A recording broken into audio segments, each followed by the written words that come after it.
तो पाकिस्तान को मदद कर तुर्की अब फंस चुका है, क्योंकि तुर्की जाने वाले पर्यटकों ने अपनी बुकिंग कैंसिल करनी शुरू कर दी है। ट्रैवल एजेंसियों ने भी तुर्की और अजरबैजान की बुकिंग बंद कर दी है। वहीं दूसरी तरफ तुर्की से आयात होने वाले सेब और ड्राई फ्रूट्स का भी बहिष्कार होने लगा है।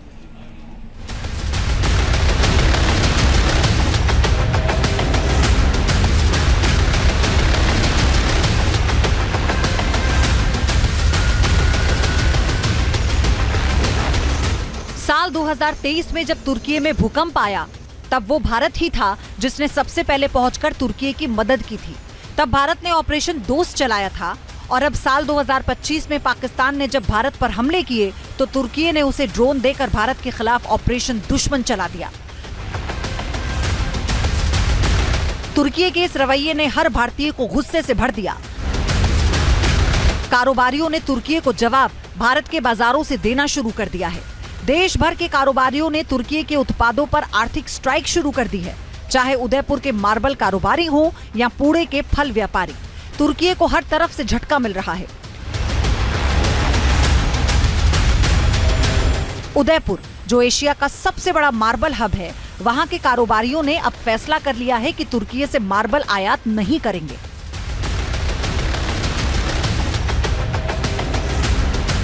हर साल 14 से 18 लाख टन मार्बल तुर्की से आयात होता है। कुल मार्बल आयात का करीब 70% हिस्सा तुर्की से आता है। कीमत के लिहाज से ये आयात 2500 से 3000 करोड़ रुपए के बीच होता है। साल 2023 में कुल 31 करोड़ 8 लाख डॉलर का मार्बल आयात हुआ था, जिसमें तुर्की का हिस्सा 18 करोड़ 2 लाख डॉलर था।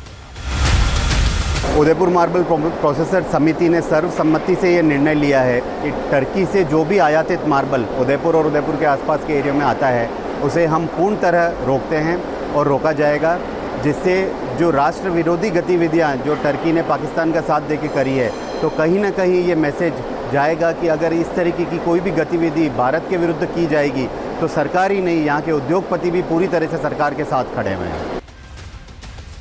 इसीलिए कारोबारियों ने फैसला किया है कि तुर्की की इकोनॉमी को अगर चोट देनी है तो इसके लिए भारत को तुर्की से होने वाले हर कारोबार को बंद कर देना चाहिए। हमने इस विषय में माननीय हमारे जो प्रधानमंत्री हैं, उन्हें भी हमने लेटर लिखा है और उनको हमने ये आग्रह किया है कि मार्बल ही नहीं, अगर इसी तरीके के किसी भी उत्पाद पे अगर आप जो भी राष्ट्र विरोधी गतिविधि अगर करता है कोई भी देश और उस पर अगर आप किसी भी प्रकार के सैंक्शंस लगाते हैं, तो समस्त भारतीय उद्योगपति, व्यवसाय सब आपके साथ मिलजुल के खड़े हैं और आपके एक आह्वान पे हम किसी भी हद तक जाने को तैयार हैं। तुर्की से बदला सिर्फ उदयपुर के ही कारोबारी नहीं ले रहे, बल्कि महाराष्ट्र के पुणे में भी तुर्की को आर्थिक चोट देने की मुहिम शुरू हो चुकी है। पुणे के एपीएमसी मार्केट के सेब कारोबारियों ने तुर्की से सेब आयात पूरी तरह से बंद कर दिया है। लोगों ने भी तुर्की के सेबों से किनारा करना शुरू कर दिया है, जिसका नतीजा ये हुआ कि बाजारों से तुर्की के सेब गायब हो गए। तो हम लोगों ने मतलब ये सोचा कि कुछ तो भी देशभक्ति के ऊपर कुछ तो भी करेंगे, और हमारा ग्राहक जो है रिटेलर ग्राहक डेली इसके हमारे ऐसे 1000 बॉक्स पुणे मार्केट में बिकते, तो 1000 बॉक्स के पहले फिर 800 हो गए, 700 हो गए, 600 हो गए। फिर हमने सोचा ये कैसे क्या हो गया, तो जो रिटेल कस्टमर है, जो छोटा कस्टमर है, उसने वही मतलब वो लोगों को बोल रहा है कि मेरे को टर्की का एप्पल नहीं चाहिए। तो हमने सोचा यार ये रिटेल कस्टमर बैन कर रहा है, बायकॉट कर रहा है, तो अपन भी करेंगे। तो इसकी वजह से हम लोगों ने भी बायकॉट करना चालू कर दिया इधर पुणे में। तुर्की से हर साल करीब 1.7 लाख से मैट्रिक टन सेब का आयात होता है। साल 2023 से 24 में करीब 12.98 लाख किलोग्राम सेब का आयात हुआ था। इस सीजन में तुर्की से करीब 1000 से 1200 करोड़ रुपए के सेब की खरीद की जाती है।